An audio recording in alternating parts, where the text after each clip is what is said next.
Halo, nama saya Untung Unsong, orang Korea yang trading saham Indonesia. Jadi mohon pengertiannya jika bahasa saya belum fasih. Melalui channel ini disampaikan apa yang saya pelajari dan temukan pada saat trading. Asing melarikan diri dari pasar saham Indonesia. Dalam sepekan terakhir, mereka net sell lebih dari 8 triliun rupiah. Maka rupiah juga melemah. Alasan utamanya adalah kekuatan dolar. Indeks dolar terus mencatat rekor tertinggi baru. Nah, kalau foreign, jika mereka memegang aset dalam rupiah, mereka akan mengalami kerugian nilai tukar, walaupun harga sahamnya tidak bergerak, maka memicu jualan lagi. Nah, kita coba lihat indeks kekuatan dan keserakaan di pasar saham Amerika. Saat ini adalah saat ketakutan yang ekstrim. Membeli dengan ketakutan dan menjual dengan keserakaan. Nah, jika kita mengikuti pepatah pasar saham ini, orang yang berani membeli. Pekan lalu, pasar kripto juga panik. Hilangnya koin Luna memicu penurunan Bitcoin. Nah, alasannya apa? Yaitu sudah ada banyak konten tentang alasannya, jadi saya skip aja detailnya. Pokoknya Bitcoin sudah jatuh minus 50% dalam 6 bulan. November lalu, dia sekitar 60 ribuan dolar. Dan sekarang sekitar 30 ribu dolar doang. Setelah mengalami krisis koin Luna, investor retail mungkin lebih waspada terhadap investasi koin, dan mungkin beberapa dari mereka akan kembali ke saham. Nah, seperti yang kita tahu, pendiri Luna Coin adalah orang Korea. Namanya Do-gon, nama Koreanya adalah Kwon Do-hyung. Sebagai orang Korea, izinkan saya menunjukkan sedikit lagi. Mungkin ada yang lihat wawancara dia sekitar 10 hari yang lalu yang diposting di Twitter. 5 years later. 95% are going to die. Yeah. 95% are going to die. Yeah. Yeah, there's also entertainment in watching companies die too. There's entertainment. Oh man, that's so evil. At least you get to learn from it, right? 95% koin akan gagal dan akan menyenangkan untuk ditonton. Nah, sekarang dia sendiri jadi termasuk 95% itu. Jika kita tidak hati-hati dengan kata-kata kita, itu akan menjadi bumerang dan kita akan dihukum seperti ini. Mengenai penyebab kejatuhannya, ada banyak berita dan rumor di Korea juga. Contoh melihat Twitter lama Do-gon, banyak cerita tentang karakternya yang arogan dan sombong yang akhirnya mengarah pada situasi ini. Nah, contoh mereka yang mengkritik Luna disamakan dengan kecoa. Kemudian misal saya tidak berdiskusi dengan orang miskin. Wah, itu sombong banget. Nah, setelah itu dia juga sudah diblokir Twitter oleh orang-orang ini. Nah, di Korea juga ada kejadian di mana seseorang yang merugi sekitar 20 miliar rupiah. Dia pergi ke rumahnya, rumah Do-gon, dan membunyikan bel pintu untuk mengecek apakah Do-gon ada di sana. Pokoknya malu saya sebagai sesama Korea. Pelajarannya egois akhirnya mengarah pada kehancuran. Oke, kita kembali ke pasar saham Indonesia.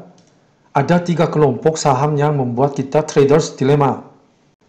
Pertama, saham teknologi yang berkapitalisasi besar yang sudah jatuh banyak. Apakah ini kesempatan bottom fishing? Atau bisa jadi berdarah mulu kalau mencoba menangkap pisau jatuh. Nah, di pasar Amerika pada hari Jumat kemarin, emang Nasdaq naik lebih dari 3%. Kalian ingat nggak ya Michael Burry dari film The Big Short? Ini dia orang aslinya.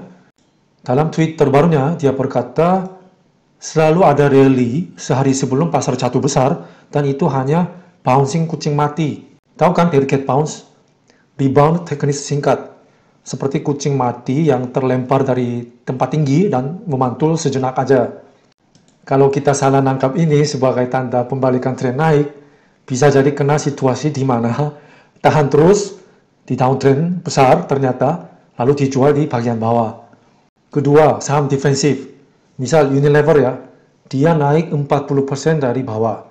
Mungkin karena setelah periode penurunan yang lama, sebagian besar founder reksadana, kemungkinan besar mereka sudah mengkosongkan Unilever dari portofolio mereka. Ya, karena ada aturan cut loss di founder mereka. Artinya, yang harus jual itu sudah kemungkinan besar sudah habis. Berarti supply yang menekan harga saham sudah menipis. Maka dia ringan untuk terbang dari bawah, ya kan? Tapi ketika pasar beruang datang dan harga saham mulai naik karena permintaan untuk saham defensif muncul, jika Anda sebagai fund manager tidak memegang Unilever, fund Anda akan kalah sama indeks. Kemungkinan besar. Maka ya rebutan barang saham Unilever. Ya, jadi terpaksa untuk membeli lagi Unilevernya. Tampaknya demand dari situ salah satu penyebab membuat rally baru-baru ini. Tapi dalam jangka pendek, kalau disuruh beli di tahap sekarang, yaitu rebutan saham sudah hampir selesai, mungkin. Nah, itu risk reward-nya masih tanda tanya, tidak terbayangkan. Kemudian bagaimana HMSP, saham rokok, ya saham defensif. Tapi melihat laporan keuangan, laba dia kuartal pertama ini menunjukkan pertumbuhan negatif. Angka lebih rendah dibandingkan periode yang sama tahun lalu. Ya kalau kinerjanya tidak tumbuh, alasan bagi fund manager membeli terus itu menjadi melemah. Lalu bagaimana ICBP, makanan dan minumannya? Nah, kemarin ada berita India melarang ekspor gandum. Nah, sama seperti Indonesia kemarin yang berhenti mengekspor minyak sawit kan. Nah, ketahanan pangan menjadi yang terpenting, bahkan ada yang mengatakan bahwa perang pangan global sudah dimulai. Kalau harga gandum naik lagi karena India, keuntungan ICBP akan menipis lagi karena menggunakan gandum sebagai bahan baku kan. Berarti kemungkinan harga saham bakal tertekan lagi.